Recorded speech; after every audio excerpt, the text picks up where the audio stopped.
Hello, I'm here to talk to you about Caliban and the rework we just did for him. So what did we change? For his passive we didn't really change much because it was already pretty powerful, but for his first ability, Razor Gyre, we changed it quite a bit. It is now a fast dash that moves forward, actually hits all enemies. For every enemy it hits, it actually regens some health to you and also refunds some of the energy that you spent. And then it applies a brand new status that only Caliban has. All of his abilities do Tau damage, and now they can deal Tau status. And what Tau status does is basically when an enemy is affected by it, they're more likely to be affected by other statuses. Be it from other players, from yourself, from your weapons, any source of status, now they get more of a chance to get it. For Saint and Rat, we sped up the casting quite a bit. As you can see, it's much smoother now. Also, when enemies get lifted, now they're not like floating around, so it's much easier to hit them in the weak points. Also, once you actually hit them, they don't lose the effect like they used to. And also we remove the cap on how many enemies can be affected by it. For Lethal Progeny, you can now get all 3 sentients with a single cast, and you can choose between 3 different types of sentients.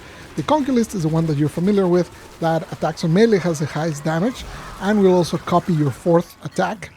And then you have the Ortholist, which specializes in ranged attacks.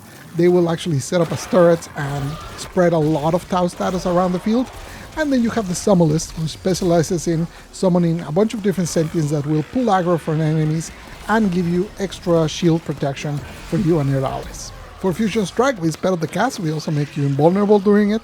And also we swapped a few things around. Before it used to be a beam, then an explosion, and it would leave a lingering field that would strip defenses from enemies.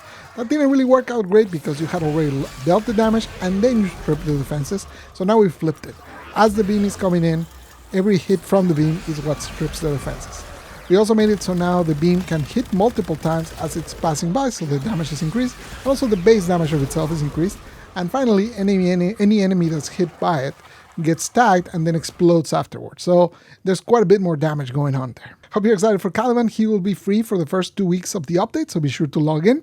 And hopefully you will enjoy his skin, his new rework. I can't wait to see what craziness you get onto him, especially with the brand new Tau status. Take care. Adios.